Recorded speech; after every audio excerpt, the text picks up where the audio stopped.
Hello and welcome back to the Becoming Relentless podcast. I am your host, Noa McCabe, and I am joined by someone so special today. I'm very excited. We have Celeste Rains-Turk on the podcast, and she is a national certified counselor equipped with a bachelor's degree in psychology and a master's degree in clinical mental health counseling. She is dedicated to her mission of helping others through Build More Than Just a Body, which is her, would you call it company? It's like my mission, my Your mission. trademark. Yeah, Yeah. I saw that it was trademarked. I was like, that is amazing because I've seen it on your shirts and everything. But yes, so Celeste is going to draw on her academic background, her personal insights, and just her wealth of experience from working with thousands of individuals just globally. Her focus is really on guiding individuals to make peace with their food and their bodies without having to sacrifice their fitness goals. So I feel that she is a perfect fit for a guest on this podcast. Celeste, thank you so much for being here. Welcome. Thank you. Yeah, I'm so happy I'm here. Like I said, it's awesome to be on the other side because obviously we had you on Confessions of a Bikini Pro. Like, Gosh. what was it? Like, it's a while ago now. We should do a return episode, but that was so fun. And now when you asked me to come on yours, I'm like, of course, this is Yeah, amazing. I know. It was 2 years ago, if you can believe that. And Holy moly. yeah, yeah, I actually haven't been on stage since I went pro. So I'm really excited. Yeah. But it's great to speak with you. And just as we get started, the very first question I like to ask everybody is, how have you become relentless? Yeah, so that's such a great question, first of all, and I love that you ask everybody that. I think that I became and have continued to become relentless, one, through the grace of God. He's been there for me through everything and carried me through even when I didn't want to believe that he was. And two, because I've been through a lot of challenging things in my life. And I was raised to never quit, like to always keep going forward, even if you don't want to do something anymore, even if it's very challenging, even if maybe you realize that wasn't the best thing, but you got to finish the job basically. And I think being relentless means you do the thing you set out to do, regardless of what comes up or what circumstances happen. And I've been through really amazing things in my life and really challenging things in my life. But if I stop, that's when I really actually end up struggling the most. So I find it's easier to continue to go and push on than to step back and let life kind of take over. Yeah, I love that so much. It really is like embodying what it means to be relentless and in pursuit of goals, dreams, things that you're passionate about. I think that we all kind of reach those points within our journey where we wonder or we question, like, why are we doing this thing? When you come up to those obstacles, those challenges, what are some things that you do to remind yourself of why you started and help you keep going forward? My main thing is I look at my core values. So I don't have like a why necessarily that drives everything I do, but my core values really do, and I find that gives me a really deep intrinsic desire to continue to pursue. So I always ask myself, like, well, what happens if I don't? So if I don't do this, how am I sacrificing my value of freedom? How am I sacrificing my value of impact? And how am I sacrificing love? And when I always bring it back to those core values, I'm able to say, well, this is not worth thinking about anymore. I just got to do it like I was going to do it. So anytime I've come up on obstacles, another thing that has helped me is I think about the version of myself that's set out to do that thing. It was important to that version of me. So even if I'm going through a hard time right now or something is really tough or I'm like, I don't know anymore, I do it because I do it for that version of me that at one point felt that that was a worthy thing to pursue. Now, granted, that's different if it no longer aligns with my values, but for the most part, it generally does. And when I'm feeling less than myself, I can refer back to that version of me. Yeah, that's exactly what I was going to ask. Are there instances where maybe it is more aligned with you to stop? And so you kind of answered that. But Yeah. I think it's such an important distinction between the why, because I do feel like that is something we fall back on. Like, I know for me, I've said a lot of times, like to my athletes, reach to your why, remember your why for motivation. But I like that you brought up the point of values. So if somebody is maybe trying to determine their values, how would you encourage them to find them? So I like to look at it like the things that are at the root of your soul. Like if we peeled back all the layers, you take away maybe other identities you wear, coach, competitor, mom, sister, whatever your other identities are, you peel all of those away. And then you want to think like, okay, now what would be left of me? Like what would I really be still thinking about, wanting, desiring in my life? And if that doesn't help, you can go, well, what are the things that when I go to bed, I'm thinking about, and when I'm waking up, I'm thinking about, or everything I do relates back to these things. Now, granted, you might not be doing things that you want to be doing or that really align with your true self, but when you do something, like let's say you go on a hike, you just feel amazing, and you maybe one of your values is adventure or it's exploration or discovery. Maybe it's freedom. Like for me, that was kind of how I got to encompassing that too. Um, but start with a big long list of things that your values could be. Mhm. Like do a brain dump of like all these words really like hit me in the soul. And then clump them together into categories. Like mine started at like 15. I'm like, okay, hold on. This is crazy. I can't do this. Obviously, I value family. Obviously, I value healthy relationships and but all of that kind of falls into love. And then it's like, okay, yes, financially, I want to grow. Business wise, I want to grow. In other areas of my life, I want to grow. Of course, but that's more freedom for me. It's not the money I value, it's the freedom I value. So always ask just one extra question. Well, is this really it or is there something deeper? And I think when you start to peel those layers back, you find there's other deeper things behind that word that you maybe identified as resonating with you. Yeah. Ah, I love that. I love this so much. I feel like there's just so much takeaway already. So I want to Good. back it up and kind of take it back to like your own personal journey. When you started competing, what was that like? What was that version of you?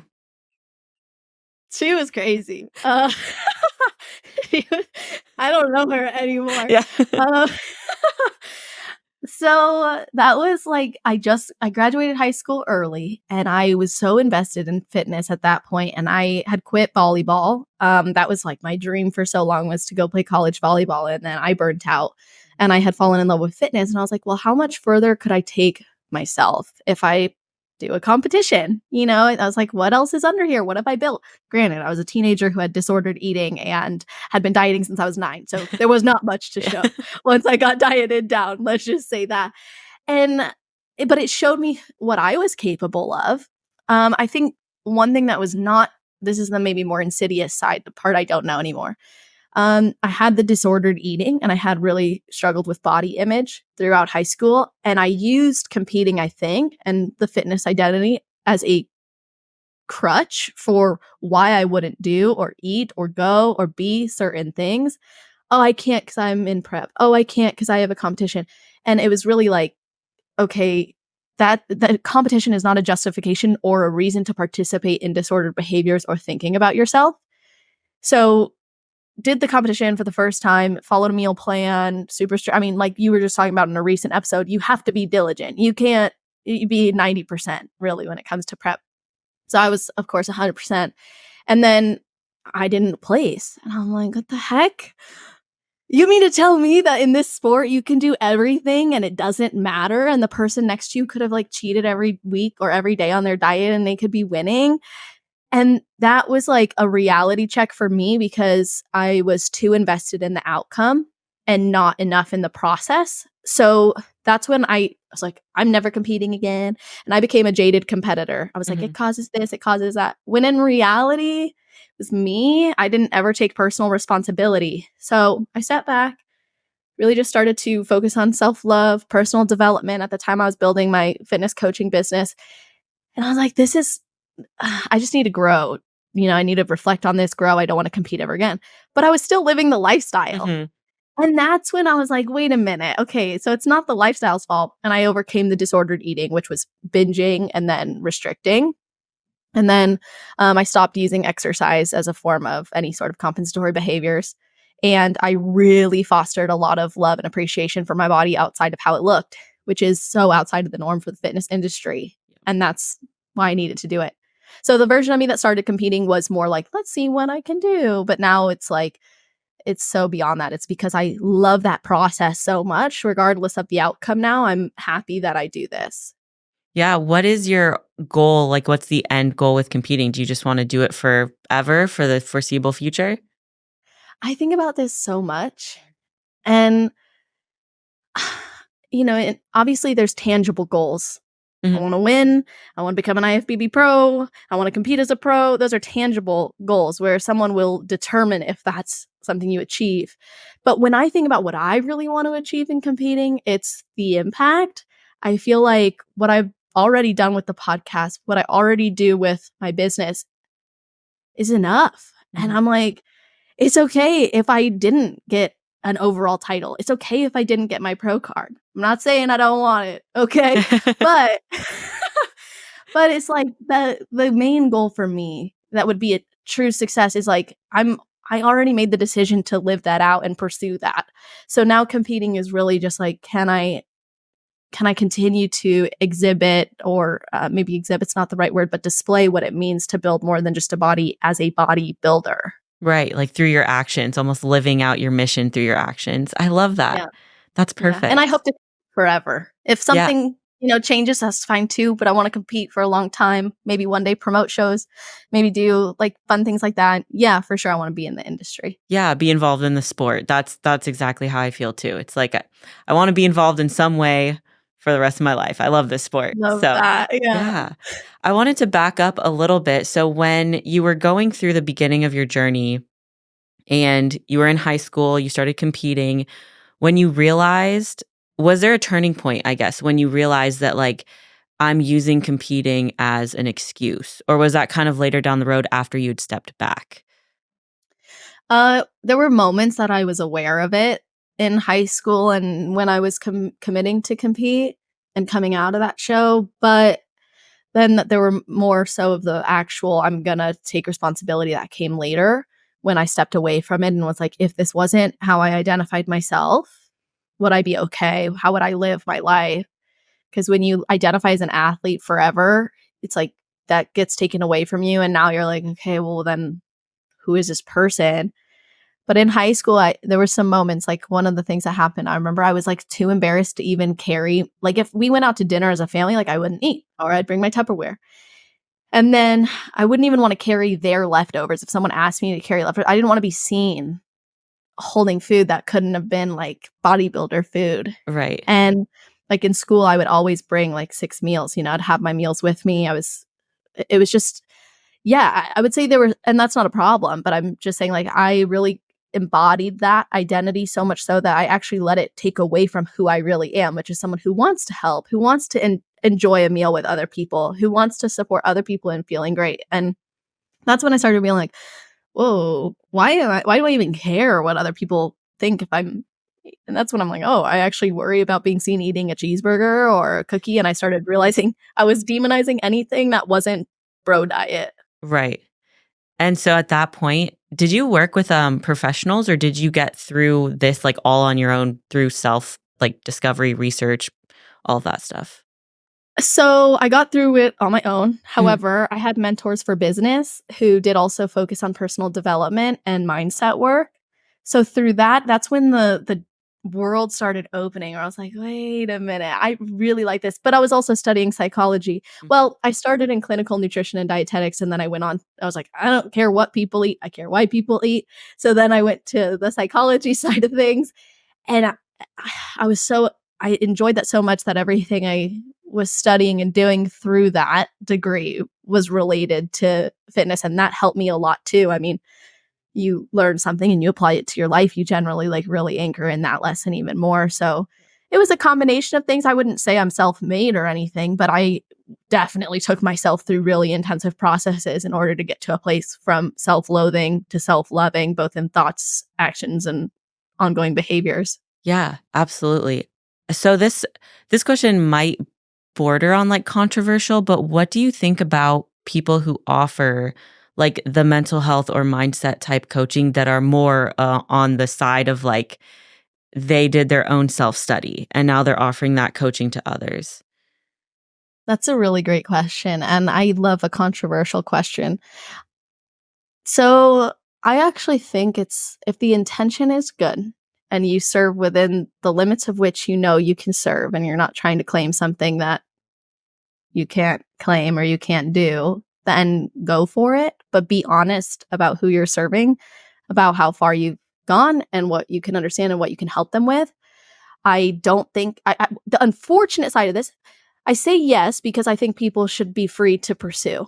Mhm. I say because I also know how harmful it can be. That's when people can start getting a really bad outlook on personal development, on mindset, on life coaching, for example, where it's like, okay, there is a benefit to going to someone and having them listen and support and give you solutions, but who you go to really matters. Mhm. So I'm not against it, but I'm not for it, I guess you could say. Right. If it's There's for the betterment, good. But if not, well, that's kinda on the person who hired them, I guess. Yeah, so that's kind of what I was gonna say is that there's also a degree of, like, personal responsibility that the person who's doing the hiring has. Like, Mhm. who are you hiring to mentor you in this area? But, yeah, I was just wondering if there was, like, any, I guess, black and white boundary of, like, yes, this is okay or not okay, but I also realize, like, state laws are dependent. There's, Exactly. like, gray areas, so, yeah, And you I was can't even like, I look at it too, like, I started there. Like, for Mhm, me, I started as a fitness coach who then was like, "Wait, I prefer helping people with personal development." So then I was a personal development coach who was helping women love themselves more, but I was like, "But then I don't know enough about this, and this keeps coming up." But I was also studying, and then I pursued more education. Am I a licensed therapist? No, but I never claimed to be. And I mhm. don't post online that I'm a licensed therapist. I'm a national certified counselor, meaning in most states I could be a licensed associate counselor, but I've not applied for that because I'm not going to work in a clinic right now. I mean, maybe Mhm. I would because I miss it. So it's strange. I mean, I would look at yeah, who you're hiring and why you're hiring them. And if you're not getting the service you expected or needed, then it's okay to leave and hire somebody else. Yeah. I like that. Yeah. I love that little caveat. You're like, "It's okay, and also, maybe there's some other options out there if it's not what you got, like, if it's not what you expected."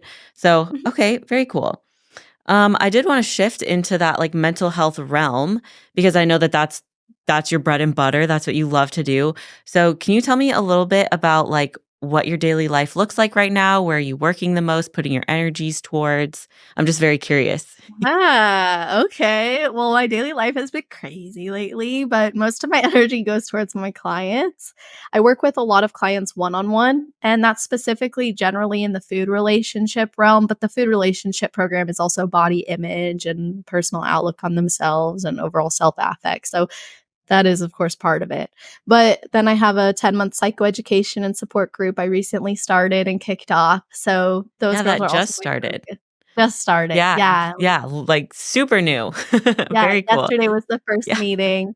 And then I do obviously a lot of podcasting and creating blogs and content and calls. I'm on calls and doing emails a lot. So my day is probably boring to most because I'm just behind a computer, like having phone calls or typing on my keyboard, whether that's a presentation I'm doing or an email I'm responding to. And then another thing that I do, this isn't every day, but it's consistent, is I'll create presentations for other coaches or teams that might hire me to support them. Like I've worked with a bariatric weight loss coaching team. I work currently with a rock climbing team actually, which is really awesome. Oh, wow. And then I've served like Natalie Matthews just did Mhm. a presentation for her girls. So I supported them mentally. So I've if I'm not doing something for my business, I'm still for my business, but in service of others who have hired me for that too. I love that so much. That is Thank amazing, and I'm you. glad that you're doing some of those it almost sounds like consulting. You're able to, like, step into other teams and help, Yeah. with athletes' mindset. Would you say you prefer working with athletes, or you'll work with anybody across the board? You use the word prefer. So I will say I prefer working with athletes, but I work with everybody. Mhm. I will say the majority of my clientele are athletes, whether they're competitors. I mean, most of them are competitors, or they're thinking about competing, or they are an athlete in another sport. Generally, that's the case. I find, and I was just talking to somebody about this. I was like, you know what? Athletes already have this drive, this discipline, this schedule, this orientation towards being better that generally has to be built or somehow forged from someone who doesn't have that, it's different. So when an athlete comes to me, they're like, "Well, this is important to me for so many reasons." A lifestyle client might come to me and I can still help them, but there's a different process of stages of change, right, for behavior that they're generally not in the action stage yet as it is, let alone to get them from, I think working on my relationship with food and my body, as well as how I view myself would be beneficial to, no, actually, I'm not just hiring you, but I'm actually actively pursuing it. Okay. So you just said the stages of change and there's action. What are the other stages? So there's pre-contemplation. So that's when you're like, it's not really an idea, but it's there. And then there's contemplation. That's when you're like, okay, maybe this, maybe that. There's preparation. So that's when you're preparing to make the change. You know, you're getting the running shoes, you're getting your weight, whatever you got to get for the gym. You're looking at coaches. Action is like you're already doing it. You know, this is when you're consistently showing up for the thing that you did. And then I believe the last one, I couldn't tell you exactly what it's called, but it's basically the continuation. It's the sustaining. It's the you've continuously done this now and you're more so maintaining it and potentially even building upon it. Okay. So like in the pre-contemplation when it's almost like somebody has like an inkling of an idea, like the thought keeps popping up, it's not yet in their awareness. It's rare. It's That's such a weird thing because I feel like pre-contemplation is a weird way of saying you're not thinking about something you're thinking about, because it's like, how are you pre-contemplating something? Because Yeah. contemplation means to think about it. So why the heck they call it that, I don't know. I think it's probably like one of those things where someone will mention it and maybe, yeah, you just have that little, but you're not going to spend time thinking about it. It's just like, oh yeah, I heard about that once. Like, oh, maybe you pre-contemplated that you should be drinking X amount of water, but you're not really thinking about it so much so that it's encouraging you to buy more cups to fill up your water intake. Yeah. Ah, that's when you said that I was thinking about that. I was like, how do you pre-contemplate something? Because it's almost like when you tell somebody, "Don't think about a blue elephant." That's like Exactly. what pops into your head immediately. So, yeah, Yeah. I just wanted to clarify. I was like, that's a very interesting concept. Yeah. Very cool. So, I do have like specific questions that I wanted to ask Yeah. you, but I also just kind of wanted to open the floor for you. What are some things that you don't get asked about that you would like to speak on? Oh man. You know what? Something I would love to talk about that no one really asked me about is like actually things that I learned from my counseling degree, because Yeah. I feel like so many people could benefit from getting a counseling degree. I mean, obviously, but So it's that's interesting. that's something that actually I've been like debating about. I'm in the pre-contemplation stage maybe Yeah. because I actually I got my bachelor's in psychology and I've always Yeah. been fascinated by the mind, especially as an athlete. Like the further I've gotten in my bodybuilding journey, the more I'm like, wow, your mindset is truly everything. It serves as such a foundation for everything. And obviously, like I coach my own athletes. I have a lot of bikini girls under me that I'm coaching, and I see them going through the same things that I did. And I thought to myself, how amazing would it be if I could offer this fitness coaching and have a container for more of the mindset, mental health portion? Especially Mhm. for me, I'm very interested in like women's psychology. Yeah. I'm sure that there's crossover, but I work with generally a lot of women, so it's something that I'd be really interested in discussing if you're open to it, like what it Oh was yeah. like to Let's get your talk. degree. Yeah, what are some of those things? I would love to hear them. So, like, let's speak directly to you, someone who's like thought about it. You know what I realize is like getting a counseling degree is learning how to effectively communicate with people to support them in getting somewhere they want to be or they've expressed getting to in their mind or to you. Counseling is not like people will meet me and like, oh, what do you do? And I'm like, what do I tell them? I'm a professional question asker, basically. But I'm like, "Oh, I'm a national certificate." And they're like, "Oh, so, like, you're totally psychoanalyzing me right Yeah. now." And I'm like, "Actually?" No, but I have a lot of questions. I have a lot of and then I'll start probably formulating opinions I'll never tell you about. But, it's like, I'm not sitting there like, all of a sudden I know exactly, like, I'm Yeah. not a body language expert. I mean, granted, in counseling, you'll learn about body language. You'll learn about nonverbal communication. You learn how to actively listen in a way that supports someone in continuing to talk and to share. You learn different types of questions you can ask to elicit a response that moves them towards the direction of their goals. But the funny thing about counseling is like you could sit with a client. This happened to me so many times where I'm just sitting there and I'm like, I only know what they've told me. So to some degree, counseling is really weird because, and just like coaching is very odd, you only know what someone tells you. So everything that you're contributing and facilitating is based off of something they've expressed. But then you might find out months later, oh yeah, this client never disclosed XYZ. That would have changed everything. But so I think everyone already comes in with their own bias, their own direction they think they're heading. So as a counselor, what's great is like you have no responsibility other than to support and to guide.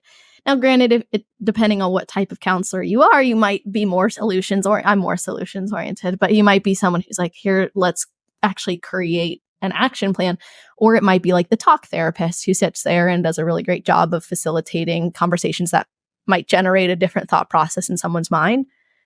But counseling is cool because I feel like it allows you to model things for clients that will benefit them outside of counseling.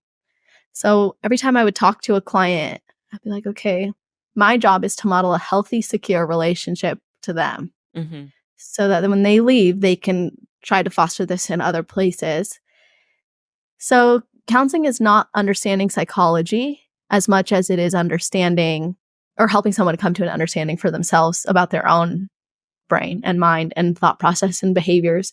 And then even beyond that, counseling sometimes is like, okay, are we just looking at behaviors? Because sometimes your problems are just behavioral. I hate to say. Sometimes that's the issue. Yeah, so I know that was like a bit of a rant, and I don't know what direction you want me to take that or any specifics. But if someone's thinking about counseling, don't look at it as now you're going to understand every single psychology piece of somebody, but instead how to facilitate their understanding. And then also, there's so many other things outside of counseling you could pursue. Like there are like certain types of neurosciences that can actually be beneficial for someone's mental health. And that's something that I think is fun to consider as well. Yeah. So with counseling, when you get a new client and you're trying to model so you mentioned like modeling a secure relationship for them. Is that across the board? Like you are trying to be that one stable piece maybe in their life that is modeling a healthy, secure attachment. I know I'm recalling something where it was like, I don't know if it applies directly here, but where you want to provide unconditional positive regard. Yes. Is that okay? Are those Yes. similar? Yes. So unconditional positive regard is like essentially like a no judgment approach. You meet someone where they're at and you hold them in a high regard regardless of what's been shared. It's unconditional. But I think modeling a healthy, secure relationship to somebody also looks like, I noticed you said that this made you sad, but you had a smile on your face. Help me understand that. Or I recognize that must have been a really challenging thing for you. However, it sounds like you've overcome it with great strength. What led you to that? You show interest in their life. You point out their strengths. You hold a mirror up to them. And I think a secure relationship is not one where they're dependent on you. That's for sure. And that can definitely easily happen because oftentimes a counselor might be the only person in that person's life who has ever listened to them, let alone shown interest in their life or validated them. When you bring in the validation piece, then we're really looking at possible issues.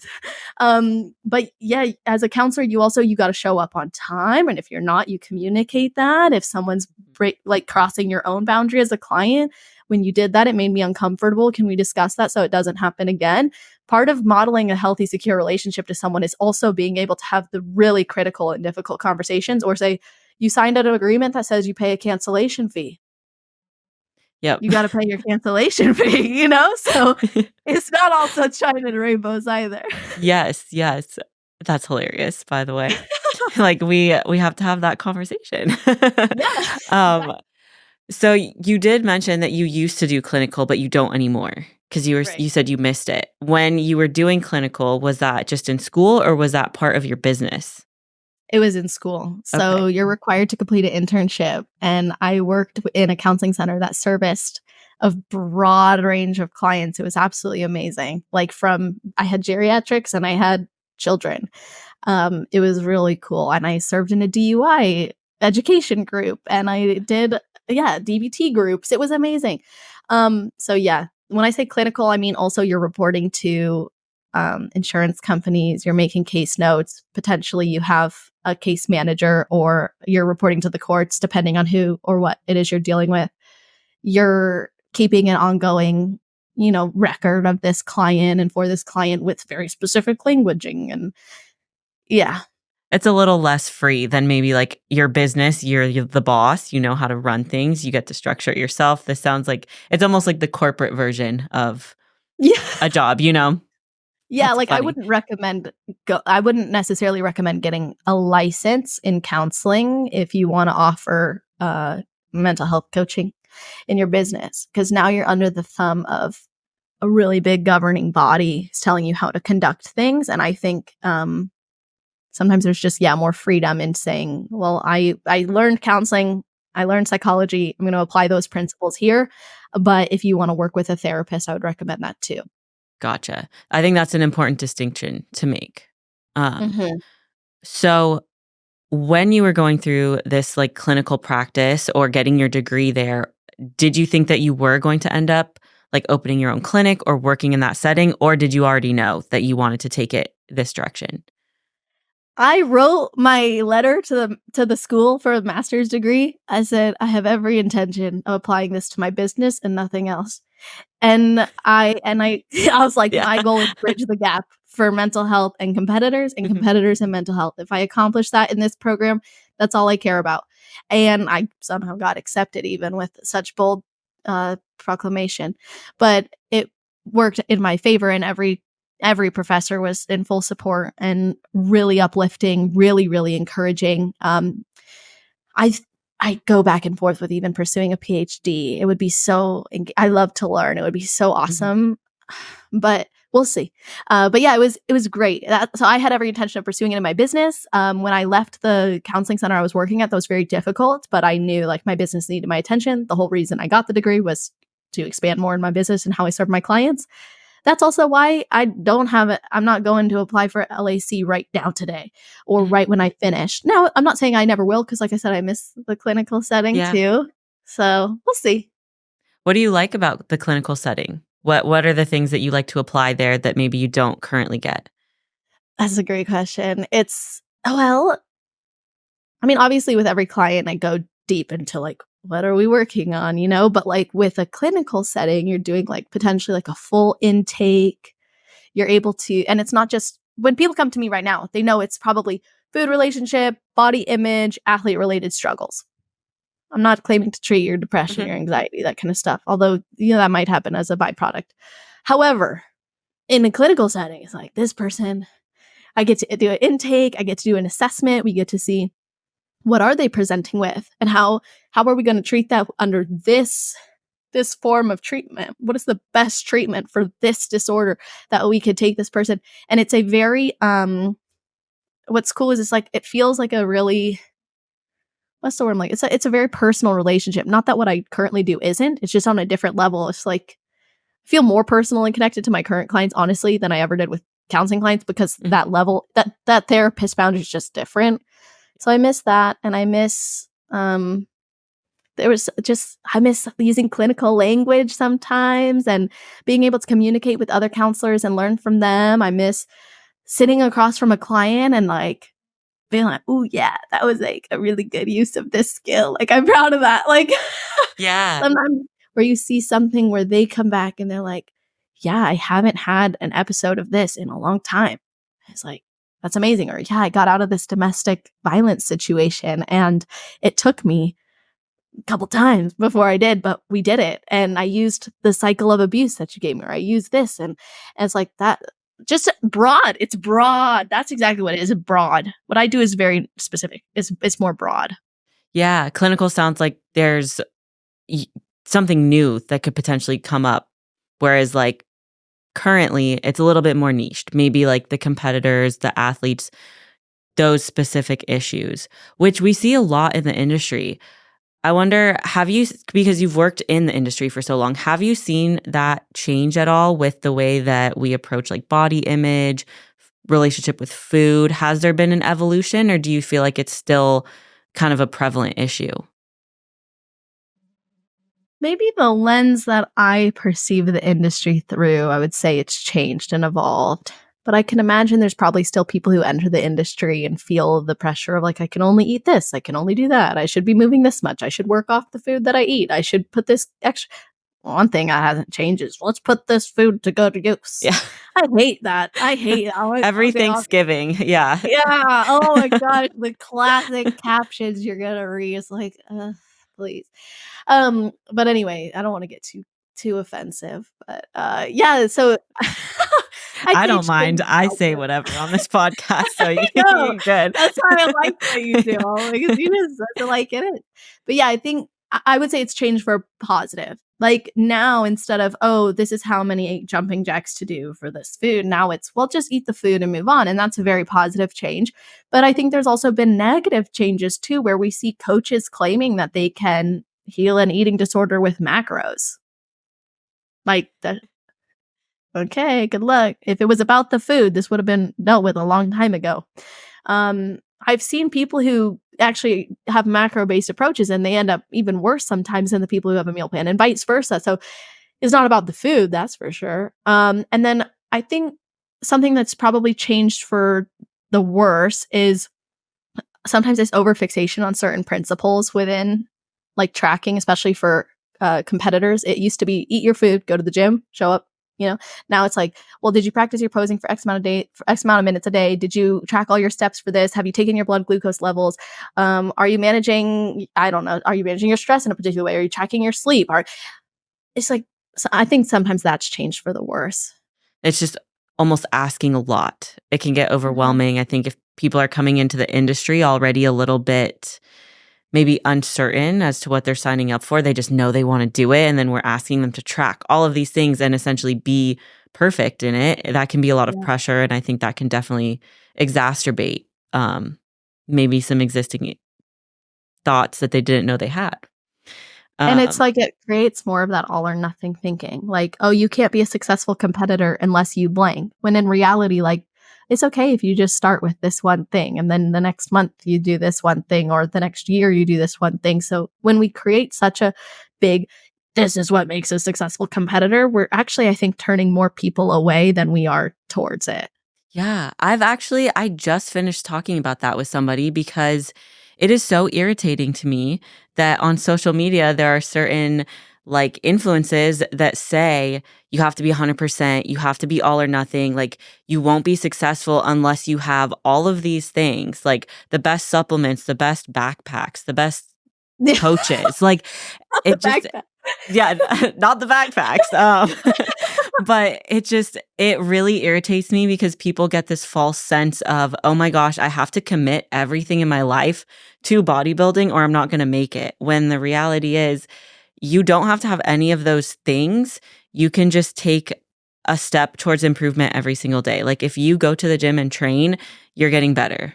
It's the little things. It's not so much what you see on social media. And so I would definitely agree with you. Like, the evolution of the industry has been interesting, even from like when I started to now. That all or nothing is just so persistent. And it's something that it irks me every time I see it. I'm like, no, that's not true. You don't need to be all or nothing. You really don't.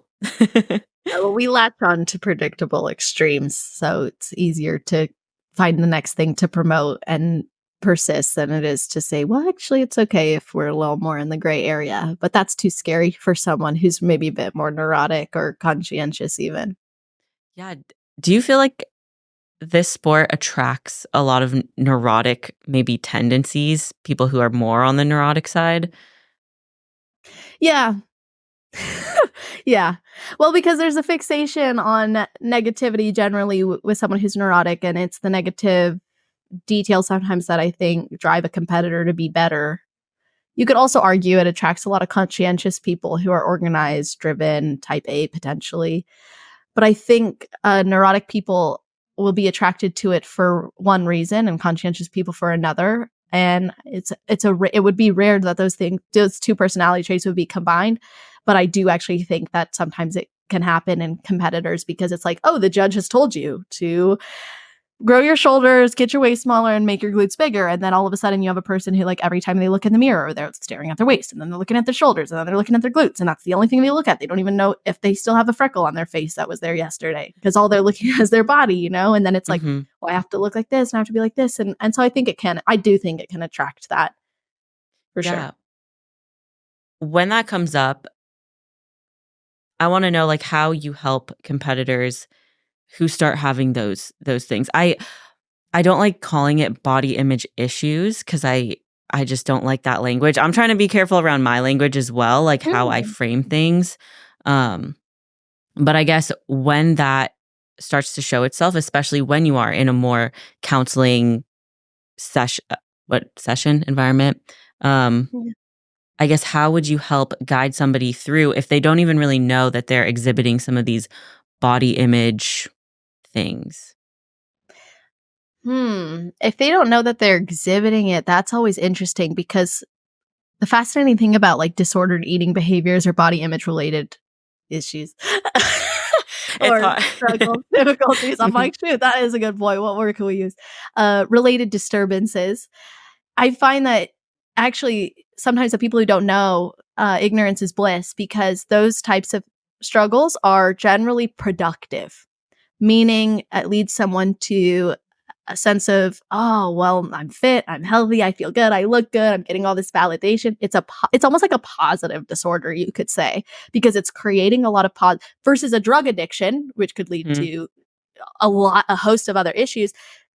This is a little bit different because in many ways it looks like it's benefiting and it feels like it's benefiting. So when someone's not aware of it, it's actually quite difficult, I think, to point it out. But when you have conversations like this, where you point out risk factors, suddenly someone's like, actually, yeah, that if I don't stop this now, it could be more problematic. We don't want to create problems out of thin air either. If a client tells me they don't have a problem, that's fine. Yeah. You don't have a problem, like, but if some people do, and it can manifest into greater problems. So how I look at it is bodybuilding itself is not the problem, nor are the behaviors you engage with, but there are risk factors to these behaviors that if you don't have productive action plans in place in case they spiral, then you're setting yourself up for higher risk. So, a high risk situation might be someone who's like constantly body checking, they're restricting their food intake, or maybe they say, "Oh, I can only eat this and I can never eat this," and they're in an improvement season. And maybe they're always checking their scale and then they freak out if the scale didn't go down, or they're over celebrating it if it does. Those are some potentially like high risk things. And then if they're coming to me and they have a problem, I will ask them, like, well, first of all, how is this benefiting you? I like to understand first why this person thinks that it's a helpful behavior to engage with, because that also gives me so much insight into what else might be lacking in their life or in their understanding of the behavior itself. So, how is it benefiting you? Well, it's not benefiting me because I'm not the athlete I want to be, and then I end up binging. And it's like, right, we know, but how is it benefiting you? Right. Like, really try. Well, it makes me feel like I have control of this. Well, it makes me feel like I'll be more accepted by so and so or such and such because of this. Well, because I'm an athlete, I'm supposed to be this. So when we start to learn, oh, it's community, oh, it's belonging, oh, it's connection, oh, it's Mhm. acceptance, oh, it's validation. And then where else can we get those things? Or what would be a more conducive process to still create that type of result, but it's a process that's sustainable. So I like to meet clients where they're at, but then find ways to make just a little bit of change that's Yeah. challenging enough that you're going to be like, I don't want to do it, but I do, but not so challenging where if you fail, you won't want to try again. Yeah. So you mentioned people who maybe don't think they have any issues and you're like, "Well, I don't wanna create any out of thin air." In those cases, if they are more on the neutral side or if you're not seeing any issues that are prevalent there at the surface. What are some things that you encourage them to keep like a positive body image? Yeah. So, well, if they're already engaging in positive body image behaviors, like thinking about how their body, well, this could also answer your question, thinking about how their body is serving them or supporting them physically. So, like, what are the automatic processes your body does without even you having to think about it? Your heart's beating, you're able to circulate blood, you're not thinking about that. Your lungs are filling and then they're not filling and then they're filling. So, you're able to do these things without consciously thinking about it. That's great. So you have a level of appreciation for your body that goes deeper than an aesthetic. And then I think if someone's already, oh, your body image is good, but these behaviors maybe that you're engaging with could lead to a negative body image. Mhm. I don't necessarily create a big, this is a problem thing. I just say, okay, if every time you step on the scale, you're noticing these feelings, can we start thinking about some things that you're really proud of yourself for before you do your check-in? Can you take your photos before you take your weight and evaluate where your physique is at? Can you, in your email to your coach, before you submit anything, outline the things that you're excited about for the week, that you're looking forward to, and also that you would like to see persist from the previous week, that you're proud of, that you're working on, that you've learned? Other variables to support not focusing on just this outcome orientation. So if someone's already in a pretty good spot, I just want to encourage them to keep being process oriented. So, okay, well, what parts of your process are creating a positive relationship in your life with your body, with food? And what maybe isn't that we could adjust or adapt the process to be better? Yeah. I love those so much. I'm gonna take some of that for, like, my own coaching Yeah, use do 'cause it. I definitely I'm always so happy to, like, learn some new way of maybe reframing or helping my athletes, and I love those questions, and I'm definitely thinking, "Okay, there's some things where I could apply that and just say, 'Hey, I want you to, like, fill out your whole check-in before you Yeah. take your weight,' and Yes. see how that feels and how everything kind of comes together instead of, 'Okay, I wake up and I weigh myself and then I do the check-in.'" And the scale was up, so I'm pissed. So now my Yeah. check-in is gonna be, "Oh, this went bad, and this was bad, and now and I'm not gonna tell her I'm gonna restrict all day or I'm gonna go binge." Like, Yep. yeah, do the check-in before you get any sort of data. That is so fun. I don't know why I've never thought of that, but I think that that's so cool. I'm gonna implement that That's great. just to see the differences because I think that there's some athletes that are gonna love being able to like walk themselves through the check-in who are more like process oriented, but they're gonna Mhm. really enjoy this exercise. So That's awesome. I'm definitely gonna use that. Yeah. Yeah. Well, I wanted to circle all the way back because we were talking about like your counseling and what you learned and how maybe you don't get to talk about that very often. So I just wanted to touch back and ask you what are some of the things that you learned during that time when you were getting your degree, when you were getting counseling certified? What are some of the things you learned that you would love to share with people? I think I shared a lot of it already, but I think that if I were to share, maybe some of the key things that I think anyone could apply in their life, uh, well, don't underestimate how valuable your presence, and when I say presence, I mean undivided attention, can be to somebody. Have hard conversations before moving on to the next thing. Counseling really taught me the value of like patience and working through things with someone and getting to the root of it or identifying possible solutions. And I think culture today is very much like that didn't work, on to the next. That didn't work, on to the next. I mean, even with dating, right? Swipe, swipe, swipe, bad date, swipe, so it's like, okay, how can we maybe just foster a bit more of that commitment to connection and creating solutions? And then the last thing I would say is to be so careful about what you identify with online because I think it's more dangerous to try to identify with a disorder or a title of some sort of struggle. I have ADHD. That's why I'm like this, and I'll never take. And it's like, no, let's step back. Let's look at the symptoms that you experience in your life. Diagnoses are for insurance companies. For you, think about what are the symptoms of your diagnosis that you want to work through and address and understand. So I would say those are maybe 3 things that I would leave somebody with. Like, yeah, identify as you are who you are. You struggle with these things. You can overcome those things because you're more than capable of doing so. Yeah. It's like a very empowered mindset that you have, which I love so much. I Thank think, you. yeah, I feel like I've learned so much from you just in this like short time frame from Wow, that's yeah, I know. great. The wheels are turning in here. It's awesome. So, I want to ask you about your experiences as a competitor and just kind of ask Yeah. where you're at in your journey. I know you've been doing an improvement season. Do you have any plans for this coming year? Oh, man. I don't know. I like, you know how it is. You get feedback, you work on that feedback, and then you get the same feedback. You're like, "Okay, hold on. Let me go back. I got this I've feedback." heard this before. Oh, it's so familiar. Let me pull up my notes from last year. Yep, same thing.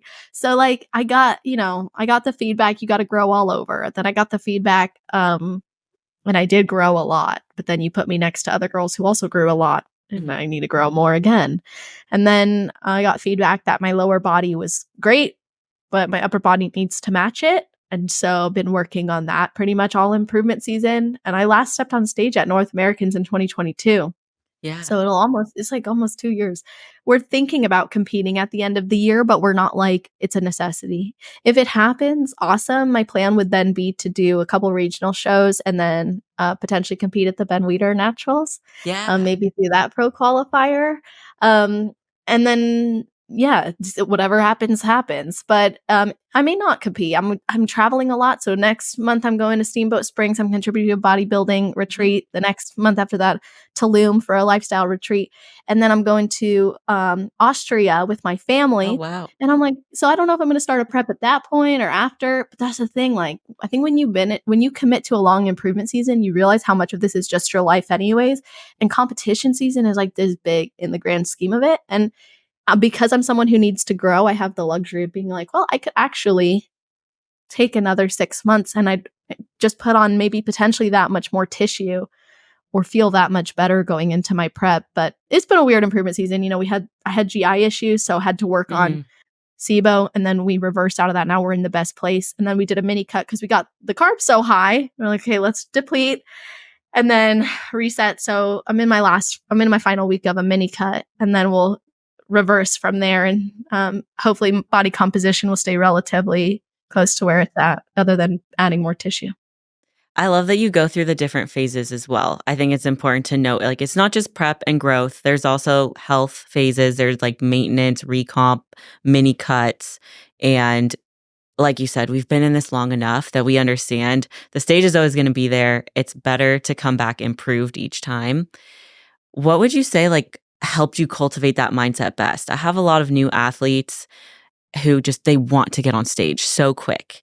And I think it takes time and experience. Obviously, like I'm so happy to put them on stage and I also let them know your feedback is likely going to be that you need to grow.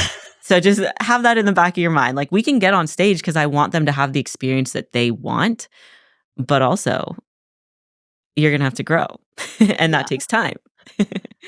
I wish I had a coach like you who would have told me that, back when I started, honestly. Uh, I kinda think it's funny you ask this because the most honest answer I can give you is losing. Mhm. I lost enough. Like, I'm like, Yeah. "Okay, hold on." And then also in 2018, I did, like, 2017 through 2018, like, a string of shows. And that was awesome, but I was, like, so hungry, I just wanted to keep going, keep going, keep going, but I was, like, too small for a national stage even still. I'm like, "Why did I keep going?" Like, that and it was great, good experience, but then I took a little bit of time off, 2020 happened, and, it was the growth that occurred between 2020 and 2022 that made me go, "Oh my gosh, I will take Yeah. 5 years off if I need to." If I did that in a year, wow, and I got too big in my improvement season from 2020 to 2022, and when I say too big, I mean, like, I literally gained too much weight because I ended up having to go on more of a weight loss journey, and that was a result of personal life things. I didn't engage in any sort of disordered eating, binging, nothing like that, but I went through something incredibly traumatic, and my body had a very negative reaction to it, and but I kept going for that previous version of me that felt it was worthy, and it paid off, but I think that showed me, like, "Oh, yep, every time I take time off, I come back a better athlete and I get better feedback. And even if it's still to grow, it's like, yeah, but now you have delts, or oh, your tie-in actually showed up. So I wouldn't know what to tell your athletes other than what you're already telling them. And considering like, yeah, maybe get on stage once or twice this year, do your first season, but then understand like we might need to take 2 years off. See if you even, because the other Yeah. thing too is someone might be like, oh, I don't even know if I like it. It's like, yeah, maybe we shouldn't do like a whole off season of like building for a bikini body when you don't even know if you like the bikini division, let alone stepping on stage. So sometimes I think it is better to just like, yeah, get up there. You'll see what I'm talking about. And then Exactly, come yeah. back. Yeah, that's what I've found is because I went back and forth with that when I was a newer coach. I was like, "Oh, but I can tell that they need to grow." So I want to get them on stage when they're competitive. But then on the same hand, I was like, "Well, they're hiring me for a service and they want to get on stage in this time. Like this is what they have set out to do. So let me provide that experience and just be honest with them." I think that's just the best Mhm. case scenario is I love that you wanna get on stage. I will get you there. We will get there. You'll show up in shape, but the judges are likely gonna tell you, you need more muscle, and that takes time. And so then the decision's kind of more in their hands. If they wanna go ahead, that is great, but I've been lucky enough that most of my athletes, they kind of get that understanding. They spend enough time with me that they're like, "Okay, actually, you're right. I don't wanna step on stage yet." So now I have the opposite. That's I have great. girls who are in improvement seasons, and they're messaging me like, "I know we said we might prep this year, but I actually don't want to. Like, I wanna keep Totally. growing." And I'm like, Oh, "Yes." that's amazing. I know, it's been As a so coach, I'm sure you're like, "Thank God," because let me tell you, you still need more I need more time, you need more time. literally, I'm like, "Ugh, I love this. We're on the same page. We're all growing. It's great." That's awesome. Yeah. I'm excited for you whenever it is that you step on Yeah, stage next. But thank you. before we wrap this up, is there anything that I didn't ask you that you wanna touch on? Hmm. Well, first of all, I feel like we could talk forever, honestly, and you asked really great questions. It's just Thank fun. you. Yeah, it's fun connecting with you. So, um, I don't think so, but I guess I should just share, like, I want amateurs to know that none of this is exclusive to them. Because I've talked to enough pros and I've worked with pros, and the problems, just because if you go pro, it doesn't mean your problems are gonna disappear. Just like if you are a pro and you struggle with this, there's no shame in that either. And I think that doesn't get, said enough because there's this, like, stigma, like, "Oh, you're a pro, like, you're supposed to be on point, you're supposed to be this," just like an amateur literally believes then that if they go pro, they'll be on point and they'll be fine. You can't change the fact that like your mind is your mind, your behaviors are your behaviors. Whether or not you get a title, it's not gonna dramatically change that. And obviously, I'm speaking as an amateur and I'm speaking to a pro.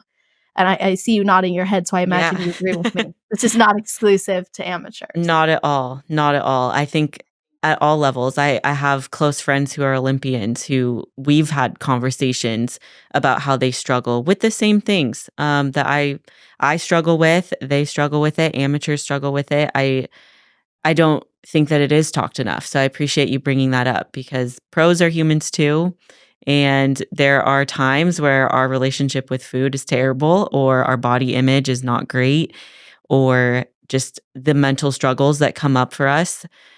We're all human, and I think that that is a good point to keep reiterating that just because I speak on the topic or I carry myself like a certain way on Instagram or on here, it doesn't mean that I don't have my struggles and my bad days too. Like I definitely do.